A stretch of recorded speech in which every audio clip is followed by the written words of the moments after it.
네, 서울시장 보궐선거는 사실상 이제 범여권 후보, 범야권 후보 간 이렇게 양자 구도로 치러지게 됐죠. 여야의 선거전도 본격적으로 달아오를 것으로 보입니다. 4월 보궐선거 핵심 변수와 전망 살펴보겠습니다. 추은호 해설위원 나와 있습니다. 어서 오세요. 어서 오십시오. 네, 안녕하세요. 안녕하세요. 오세훈 후보, 이 조건부 출마해서 안철수 후보를 꺾기까지 우여곡절이 참 많았는데요. 그렇습니다. 그동안의 녹취 내용 무엇라고 말을 했는지 듣고 오겠습니다.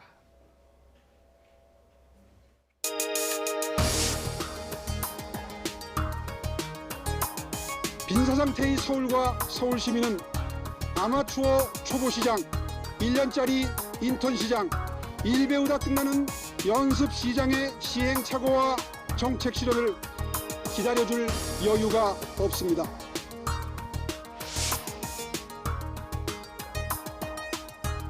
이른바 오세훈의 V 서울입니다. 여기서의 V는 VIP가 아니라 버추얼 서울입니다. 저희 캠프의 젊은 자원봉사자분들이 정치인들이 공약을 너무 딱딱하게 설명하는 걸 들으면 오만정이 다 떨어진다고 해서요. 새로운 방식을 연구해 왔는데 저도 시도해 보니까 참 재미있습니다.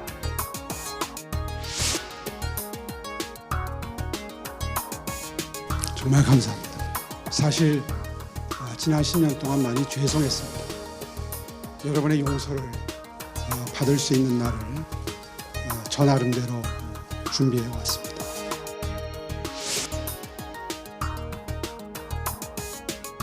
분노와 절망 속에서도 희망을 선택해 주신 여러분의 마음을 겸허히 받들겠습니다. 다시 한번 머리 숙여 감사드립니다.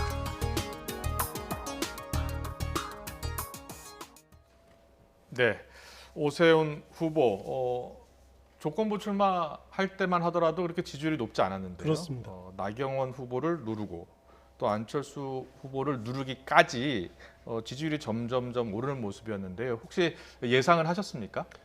저는 그 추세로 봐서는 오세훈 후보가 아. 굉장히 유리할 수도 있다라고 예상은 했었는데요. 예. 그래도 뭐 결과는 뭐 모르는 부분들이니까요. 예. 그 오세훈 후보가 이렇게 나경원 후보를 비롯한 다른 후보들 당내 경선에서 이기고 예. 안철수 후보까지 꺾은 것은 예. 결국은 중도 확장 전략이 이긴 것이 아니냐, 예. 유효한 것이 아니냐라는 생각이 듭니다. 예. 그 당내 경선에서도 보면은 나경원 후보가 이렇게 보수층에 기대지 않았습니까? 예. 그 당시 오세훈 후보는 뭐 우유부단한 비판을 받았지만은 조건부 출마론 또 서울시 연정론 이런 것들을 받아들이면서 유연함을 보이면서 예. 중도층을 공략했고요. 아. 그것이 성과를 거뒀고 안철수 후보와의 이렇게 대결에서도 결국은 중도를 확보하는 데서 그런 전략들이 먹힘으로써 오히려 우세를 차지했다. 예. 이런 식으로 생각이 됩니다. 물론 안철수 후보와의 이렇게 다툼에서는 그 국민의힘이라는 제1야당의 후보라고 하는 그런 막강한 예. 지원이 있었을 거고요. 그것이 네. 큰 보탬이 됐을 겁니다. 예. 그래서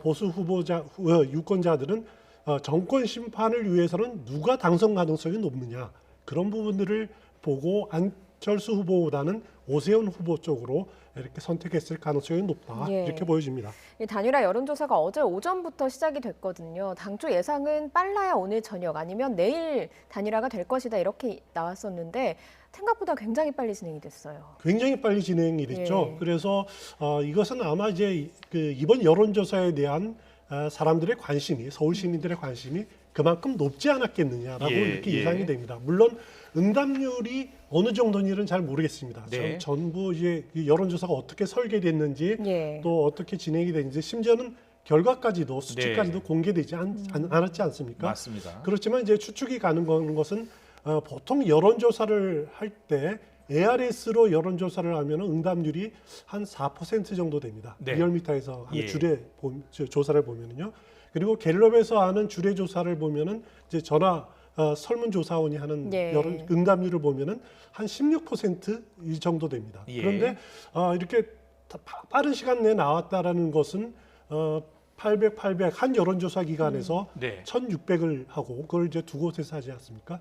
이렇게 빨리 나왔다는 것은 응답률이 굉장히 높았다. 아. 그래서 혹시 어떻게 보면은 이거 응답자들이 전화를 기다리고 있는 것이 예. 아니냐 그런 예. 느낌이 들 정도로 아. 속전속결로 진행이 됐다 이렇게 생각하시면 될 것 같습니다. 그렇군요. 네. 근데 이번 단일화 여론조사에는 민주당 지지층도 응답을 했을 거예요. 그렇습니다. 민주당 지지층이라고 하면 역선택 가능성이 있는데 얼마나 영향을 미쳤을 것으로 보십니까? 일단 그 설문조사, 그 여론조사를 할 때 당신이 민주당 지지자냐, 국민의힘 지지자냐, 국민의당 지지자냐 이건 묻지는 않았을 겁니다. 예. 그거는 뭐 공개되지 않았지만은 예. 제가 보기에는 묻지는 않았을 가능성이 높지만은 그래도 중도층이나 그 민주당 후보 그 유권자들도 지지층들도 응답률이 높았다는 것은 적극적으로 그 조사에 임했을 가능성은 상당히 높아 보입니다. 예. 하지만 빠른 시간 내에 짧은 몇 초 사이에 이렇게 예. 자기한테 전화가 올지도 모르는데 아. 그 역선택을 해서 누가 안철수가 유리하다 아니면은 오세훈이 되는 것이 박영선에게 유리하다 이런 판단할 정도의 예. 순발력이 보통 이렇게 여론조사에는 잘 없거든요. 예. 그래서 역선택의 요소는 크게 작용하지 않았을 가능성이 높다. 예. 개인적으로 그렇게 생각합니다. 예. 예. 이제 관심은 이제 패배한 안철수 대표가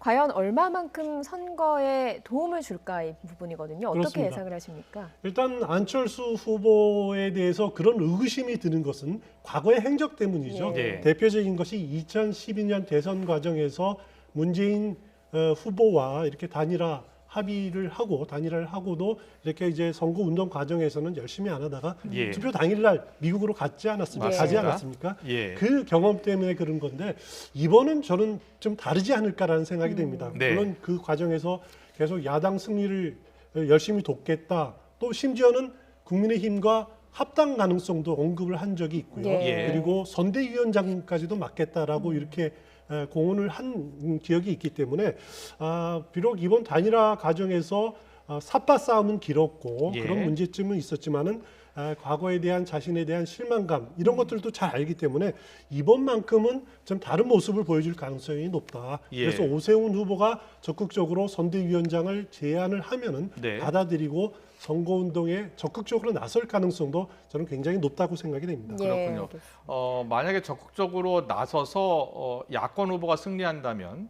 안철수 후보의 향후 입지도 좀 더 달라질까요?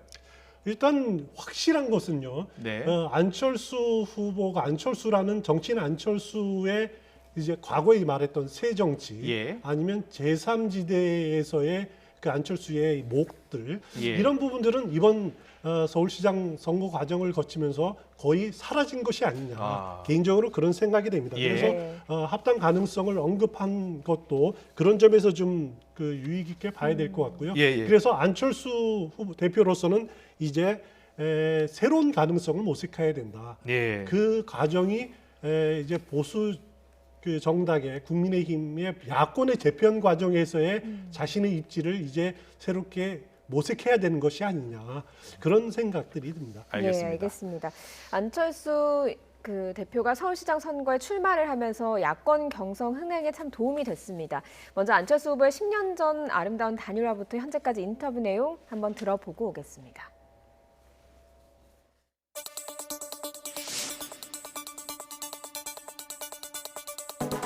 저는 이번 서울시장 보궐선거에 출마하지 않기로 했습니다. 박 변호사님이 그동안 우리 사회를 위해서 헌신하면서 시민사회운동의 새로운 꽃을 피운 분으로서 서울시장직을 누구보다 더 잘 수행할 수 있는 아름답고 훌륭한 분이라고 생각합니다.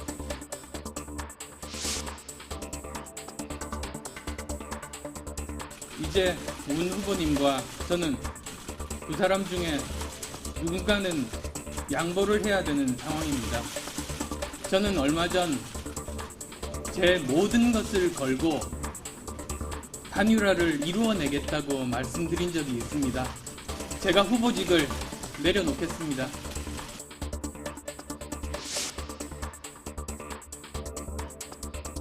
오세훈 후보와 잘 상의해서 어떻게 하면 제대로 잘 도와드릴 수 있을지 최선의 방법을 찾아보겠습니다. 선대위원장을 서로 맡아주시기로 하셨는데 네, 서로 그렇게 또 합의한 바가 있습니다만 우선 오세훈 후보께서 제게 요청을 해주시면 그러면 저는 당연히 그렇게 해야 되겠죠. 네, 그러고 보니까 본인이 출마할 수도 있다 하는 그런 선거에서 지금 세 번째 양보하게 된 셈이 됐습니다. 그렇습니다. 예, 결과론적으로 봤을 때는요. 그렇다면 이번 선거가 끝나고 안철수 대표의 행보 전망을 어떻게 보십니까? 일단 안철수 그 대표로서는 좀 이번 서울시장 경선 과정을 통해서 변화된 모습을 보여준 것은 사실입니다. 예. 그러니까 과거에는 어떻게 보면 안철수 후보가 요번에 주장했던 것이 반문재인 깃발을 먼저 이렇게 꺼내지 않았습니까? 네. 그래서 어떻게 보면 보수의 정체성을 좀 보이기는 했지만은 왜 이렇게 자신이 탈바꿈했는지는 명확하게 아직 설명은 못했습니다. 예. 그런 한계는 있습니다. 예. 결국 정치라는 것은 가치를 공유하는 사람들이 이렇게 같이 하는 행동들인데 그런 부분들에서 나중에 그 야권 재편 과정에서 국민의힘과 국민의당이 합당을 만약에 하더라도 네. 왜 자신이 보수 후보가 보수 정치인인지 예. 이렇게 되는지를 좀 납득 있게 설명할 필요가 있다라는 네. 점이 저는 개인적으로 좀 느끼고요. 예. 과거에 안철수 후보가 지금 민주당 새정치민주연합하고 같이 이렇게 해서 안철수 현상이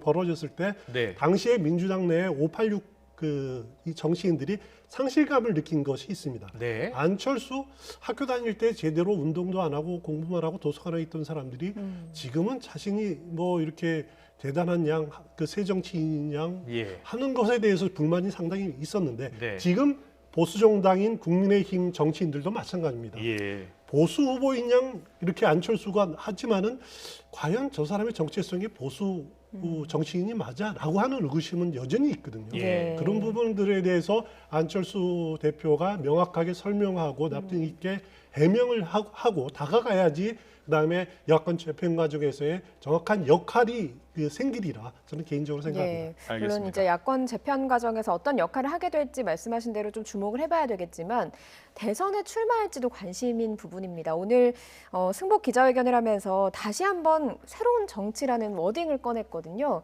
대선 행보를 좀 암시한 게 아닌가 하는 생각도 드는데 어떻습니까? 일단 시기적으로 너무 급박한 것이 아닌가라는 생각이 예, 들고요. 예. 일단 서울시장 여론조사에서도 패배를 했는데 네. 그렇게 야권의 대선 후보로 다시 이렇게 등장하기에는 시기적으로 납득을 하고 이른 감이 있고요. 네. 지금 당장은 숨고르기가 필요한 것이 아니냐, 예. 역량을 좀 기르는 것이 필요한 것이 아니냐라는 생각이 듭니다. 예. 네.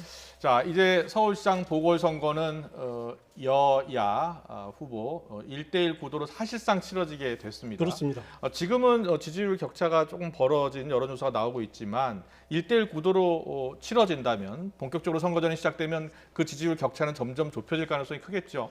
지금 그 박영선 후보가 각종 여론조사를 보면 한 20%포인트 지는 예. 걸로 나오고 있습니다. 예. 그런데 여기서 유심히 봐야 될 것이 지금 이 시점의 여론조사라는 거죠. 지금 그러니까 LH 사태로 국민들의 분노가 가장 가득 차 있고 예. 그리고 어떻게 보면은 야권 단일 후보 단일화에 대한 이슈가 이렇게 높은 상황에서 벌어진 여론조사라는 거죠. 네. 앞으로 그 격차는 굉장히 줄어들 겁니다. 예. 문제는 박영선 후보가 어느 정도 줄일 수 있느냐라는 건데요. 예. 그 시간은 많지 않습니다. 예. 왜냐하면은 여론조사 공표 금지 기간이 4월 1일부터입니다. 예. 그 전까지만 이제 각종 여론조사가 되고 4월 1일 이후에는 이후에 진행되는 여론조사는 공표가 되지 않기 때문에 이른바 깜깜이 선거에 들어가는 거예요. 그렇죠. 그렇기 때문에 그 이전에 박영선 후보 측은 골든 크로스를 이뤄내야 된다라고 예. 하는 그런 과제가 있습니다. 굉장히 어려울 겁니다. 그렇지만은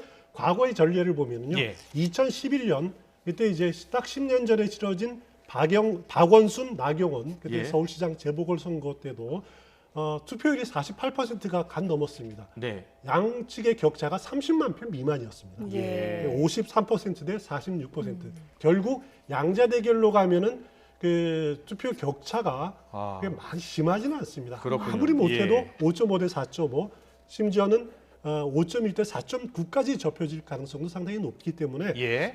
박영선 후보로서는 앞서 말씀드린 대로 선거 그 결과 공표 금지 기간 내에 예. 어느 정도 격차를 줄이냐 예. 그것이 핵심입니다. 예. 그렇군요. 예. 또 박영선 후보 그리고 민주당에서 보면요. 오세훈 후보를 집중 타깃으로 삼아서 공격을 해왔거든요. 어떤 계산이 깔려 있었을까 좀 궁금한 점입니다. 일단 오세훈 후보를 겨냥하는 것이 네거티브 공세. 예. 그러니까 민주당에서 쓸 수 있는 전략은 지금 열세를 만회하기 위해서는 네거티브 공세입니다. 첫 번째가 네. 오세훈 후보의 특히 이제 내곡당 처가당의 보금자리 주택 지정 문제 예. 이 부분을 적극적으로 공략을 하면서 네. 중도층이 좀 등을 돌리게 만들고 예. 또 아니면은 정치 회의주의에 빠져서 너나 나나 똑같다. 그래서 예. 투표할 가치가 없다. 이렇게 투표를 안 하게 만들든가. 네네. 또 하나의 전략은 이해찬 전 대표가 말했듯이 이길 수 있다. 이런 지지층을 결집시키는 이 전략 두 가지 전략을 지금 펴고 있는 것으로 보이는데요. 예. 이 전략 외에는 솔직히 말해서 민주당에서 지금 쓸 수 있는 전략은 없는 것으로 보이고요. 네. 그렇지만 이제 한계는 문제는 뭐냐면은 이번 선거의 핵심은 부동산 문제입니다. LH 그 사태인데 네. 이 문제를 극복할 만한 뾰족한 대책을 과연 내놓을 수가 있느냐. 예. 이런 부분들이 민주당이 풀어야 될 과제라는 생각이 듭니다. 그렇군요. 네. 그런데 최근에 임종석 전 청와대 비서실장이 페이스북에 글을 올렸는데요. 물론 임종석 전 비서실장은 박원순 시장 시절에 정무부시장을 지낸 적이 그렇습니다. 있습니다. 근데 이렇게 얘기를 했어요. 박원순 시장이 그렇게 몹쓸 사람이었나, 가장 청렴한 공직자 아니었나 이런 글을 올렸거든요. 이런 글을 올린 이유 배경은 어디에 있을까요? 일단 지금 이번 선거가 박원순 전 시장의 이제 성추행 문제로 예. 인해서 이제 진행이 되지 않습니까? 얼마 전에 그 피해자가 기자회견을 하면서 어떻게 보면은 민주당으로서는 위기에 이렇게 코너에 예. 몰린 그런 예. 양상이죠. 이것을 어떻게 보면은 좀 만회해보겠다라고 하는 그런 의도가 다분히 담겨 있다라는 생각이 들고요. 예. 물론 박원순 전 시장 청렴한 공직자 맞습니다. 네. 재산 공개하면 항상 부채가 더 많습니다. 예. 꼴찌 1등, 2등 뭐 이럴 정도로 청렴한 공직자 많지만은 그래도 선거를 낙게 한 근본 예. 원인은 그것이 그 문제가 아니라는 것은 예. 분명한 일이고 그래서 정의당 정호진 대변인도 임종석 전 비서실장을 겨냥해서 참으로 못 쏠 사람이다. 예. 2차 가해가 선거 전략이다. 예, 예. 이렇게 비판하는 그런 글을 올리기도 했습니다. 네. 예. 물론 이제 범야권에서 한 명씩 서울시장 후보가 이제 나왔으니까 선거 이후를 좀 내다보는 건 좀 빠른 일이긴 하지만 이제 대선 전국이 또 시작되지 않습니까? 이렇게 그렇습니다. 되면 윤석열 전 검찰총장이 야권에서 등판할 가능성 어떻게 이제 얼마나 있는가 이것도 궁금한 점이거든요. 어떻게 보십니까? 일단 윤석열 전 총장이 서울시장 재보궐선거에서 선거 유세를 한다든가 저는 그럴 가능성은 좀 없다고 보고요. 예. 일단 그래도 윤 총장의 일거수일투족에 지금 관심이 많은 것은 예. 네. 어떻게 보면은 그동안에 길을 잃은 반문재인 정서가 윤석열이라는 개인으로 이렇게 쏠리는 네. 블랙홀처럼 빨아들이는 그런 효과가 지금 예. 발생하고 있는 거거든요. 그래서 어떻게 보면은 윤석열이라는 존재는 이제 우리 정치에서 무시할 수 없는 상수가 됐다. 예. 상수가 됐다라는 생각이 들고요. 네. 그래서 정치 활동을 언제부터 본격화할지는 뭐 아직은 잘 모르겠습니다만 네.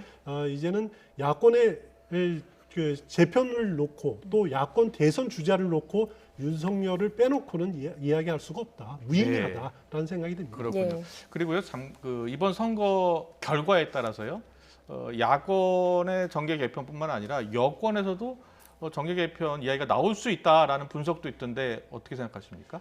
일단 서울시장 선거 결과가 어떻게 됐냐가 예. 굉장히 중요할 겁니다. 예. 만약에 서울시장 선거에서 박영선 후보가 이긴다면은 네. 문재인 대통령의 국정 장악력은 계속 진행이 될 겁니다. 예. 계속 임기 하반기까지 진행이 될 겁니다. 그러면은 이낙연 전 대표 예. 지금 이낙연 전 대표의 이재명 지사에 비해서 처지는 예. 그런 상황도 역전될 가능성도 상당히 저는 있다고 예. 보고요. 예. 그리고 반전의 기회를 만들 수도 있다라고 보여집니다. 네. 하지만 만약에 서울시장 선거에서 민주당 후보가 패배했다라고 예. 할 경우에는 굉장히 복잡한 상황이 발생할 수 있고요. 예. 이재명 독주가 어쩌면은 이재명 대세론으로 이어질 수도 있다. 그렇군요. 그럴 경우에 예. 여권 내부에 분열이 일어날 가능성도 없다고만은 할 수 없다 이렇게 예, 생각이 됩니다. 알겠습니다. 네, 알겠습니다. 그래서 여야 모두 이번 선거 아주 치열한 선거전이 펼쳐질 것으로 보입니다. 추은호 해설위원과 함께 자세한 이야기 나눠봤습니다. 잘 들었습니다. 고맙습니다.